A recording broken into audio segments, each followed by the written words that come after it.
Le 22 janvier, à la fin janvier, ça va être des primaires citoyennes. On va avoir des primaires ouvertes à tous et pas seulement à ceux qui soutiennent la politique catastrophique mise en place depuis 5 ans. Le 22 janvier, il y en a des millions qui voudront dire stop à Hollande. Est-ce que le seul butin pour dire non à Hollande, c'est Montebourg ou Hamon, qui ont été au gouvernement, qui sont des cumulards de première, qui n'ont aucune idée nouvelle? Ou est-ce qu'il y aura un butin de Nouvelle Donne? Et est-ce qu'on va profiter de ces primaires pour faire éclater la notoriété de Nouvelle Donne? Qu'est-ce qui se passe si François Hollande, par exemple, était désigné le candidat par cette primaire? Est-ce que nous, Nouvelle Donne, nous serions obligés de soutenir ce candidat ou un autre? Arnaud Montebourg a dit que s'il perdait la primaire, il retournerait cultiver son jardin au sol libre. Ça témoigne bien que perdre, ça veut dire ne pas participer et renoncer à une participation à la présidentielle. Mais pour autant, ça ne veut pas dire être vent debout derrière le candidat, aller à tous ses meetings, faire le chauffeur de salle, c'est l'expression d'Arnaud Montebourg. Aller dans cette primaire, c'est dire que ce n'est pas des apparatchiks qui vont décider du projet de la gauche pour 2017 ou de celui ou celle qui porte le projet, c'est 2 millions ou 3 millions de citoyens après 2 mois de débat. Et le seul engagement qu'on prend si on ne gagne pas, c'est de ne pas aller à la présidentielle par ailleurs. Et par contre, on est totalement libre pour les législatives. Nos propositions que nous allons présenter dans cette primaire vont être tellement différentes des autres, tellement originales par rapport aux autres, que celui qui gagnera la primaire, si c'est pas nous, n'aura probablement pas envie que l'on vienne dans des meetings redéfendre nos propositions qui seront à l'opposé des leurs. Je pense qu'il faut lire les contraintes de la primaire de telle sorte que c'est un renoncement, si l'on perd à cette primaire, à aller à la présidentielle. Et que c'est se plier au final au jeu de la primaire qui est avant tout un débat et une confrontation entre les lignes politiques qui sont à adopter. Comme tu l'as dit Alain, comme on aura passé 2 mois à dire que ce qu'il raconte c'est que du pipeau, que la logique de l'industrie va sauver le monde, ce que dit Montebourg, ou la croissance revient de Hollande, on n'y croit pas une minute, donc ils vont pas venir nous demander de parler dans leur meeting pour dire que tout ce qu'ils racontent c'est du pipeau. Donc il n'y a aucun risque qu'on puisse être instrumentalisé. Si on va à ces primaires citoyennes, c'est pour gagner. C'est pas pour ensuite soutenir je ne sais quel gagnant de ces primaires citoyennes. Ils sont tous complètement déconsidérés. Ils ont tous fait partie de ce gouvernement qui n'a plus que 3% d'opinion favorable. Mais c'est Hollande a 3% d'opinion favorable. Mais Valls, il n'en a pas plus. Il faut quand même savoir pourquoi on fait de la politique. On fait de la politique pour aller aux élections et pour gagner les élections. Si c'est pas pour les gagner, c'est pas la peine d'y aller. Et quand tu dis, Anne, qu'on va gagner, je tiens juste à rappeler qu'on a un certain réservoir de voix aux européennes à notre lancement, lorsqu'on était tous mobilisés, lorsqu'on était en campagne, lorsqu'on faisait de la politique, on a quand même réussi à réunir 500 000 voix. Et 500 000 voix, c'est le score de Arnaud Montebourg en 2011, c'est-à-dire 17%. Donc si on est en capacité de mobiliser ne serait-ce que ce même nombre de voix, ce qui est à mon avis assez faisable, puisqu'on n'existait que depuis très peu de temps, eh bien on ferait 17%. Et je suis même prêt à parier qu'on pourrait faire le double, c'est-à-dire le score d'Aubry ou d'Hollande. Qui c'est d'entre nous qui aurait connu Corbyn s'il n'était pas allé dans la primaire? Qui aurait connu Sanders s'il n'était pas allé dans la primaire? Voilà, regardez, même en France, on a été des millions à suivre le débat entre Sanders et Clinton. Alors que si M. Sanders était resté en disant non, les démocrates, je ne suis pas d'accord avec eux, même Sanders a pris sa carte au Parti démocrate pour aller au débat. Voilà, et il a redonné l'espoir de la politique à des millions de gens. C'est des gens qui en moyenne ont 29 ans qui ont soutenu Sanders, alors qu'il était pas tout jeune et qu'il faisait campagne tout seul. Donc nous, si on est une équipe, je pense qu'on peut rallumer l'espoir en France et qu'on peut aussi rallumer un peu de l'espoir et aider la gauche d'autres pays à se relever. Il y a les présidentielles, il y a les législatives, derrière il y aura les européennes. Voilà, ou bien on laisse tomber Nouvelle Donne, ou bien on profite de cette occasion unique pour se faire connaître. Nouvelle Donne veut incarner donc la rupture avec le modèle politique traditionnel. Et je me demande si justement la candidature de Pierre Larouturou ne nous fait pas retomber dans le schéma de l'homme providentiel. Et donc justement, est-ce qu'on fait une candidature avec un seul homme ou avec une équipe? Au contraire, nous on a cette combinaison qui est à la fois de un groupe, un ensemble d'adhérents qui pensent la politique autrement, et également d'avoir la chance de quelqu'un que les médias connaissent malgré tout un peu et qui, je crois, va faire la différence.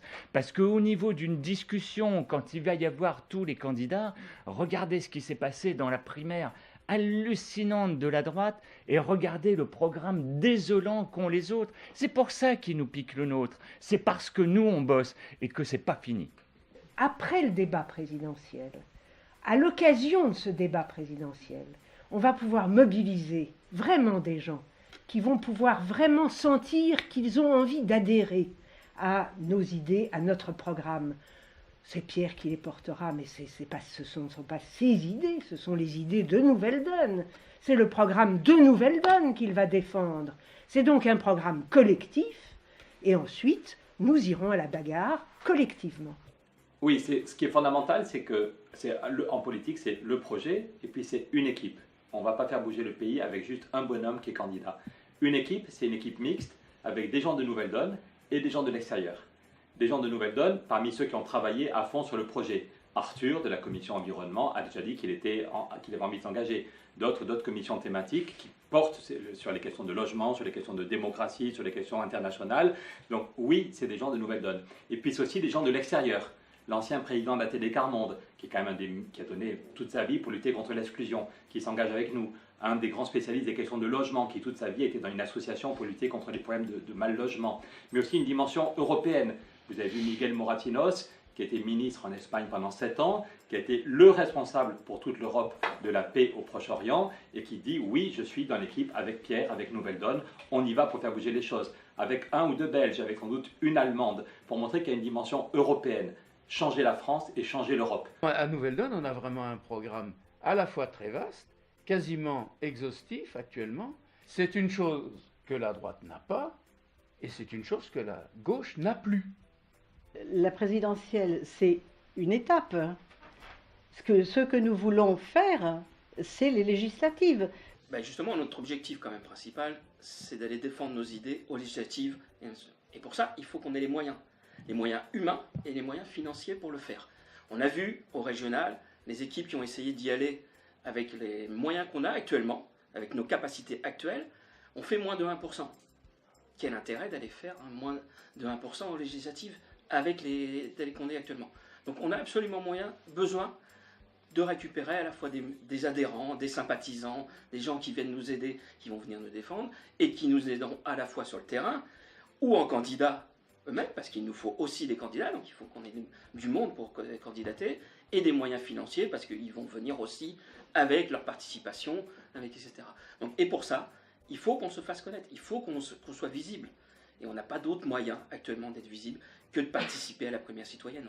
Je ne vois pas d'autre moyen d'attirer les gens pour qu'on puisse aller vraiment aux législatives à fond, avec les moyens de le faire sérieusement, parce que sinon ça ne va pas être sérieux. Ça, on va être complètement transparent et on va faire comme on a fait au régional, moins de 1% en résultat, parce qu'on n'avait pas les moyens d'avoir ne serait-ce que les professions de foi, envoyer à tout le monde, faire des meetings ou autres. Sans moyens, on ne pourra pas le faire. Il y a des gens qui disent il ne faut pas y aller parce que si on y va, ce serait faire de la politique comme tout le monde, ce serait faire comme les vieux partis, etc. etc. Mais la question se pose, qu'est-ce qui se passe si on n'y va pas ? Moi, j'ai des copains qui disent il faut y aller en dehors de la primaire citoyenne. Mais en dehors de la primaire citoyenne, on n'aura rien. Il n'y a pas de soutien des médias, il n'y a pas d'audience, quelle qu'il soit. Or, tout l'intérêt de participer à cette présidentielle, c'est pour les législatives, c'est pour gagner quelque chose sur cette présidentielle, et on n'est même pas à l'abri d'une bonne surprise.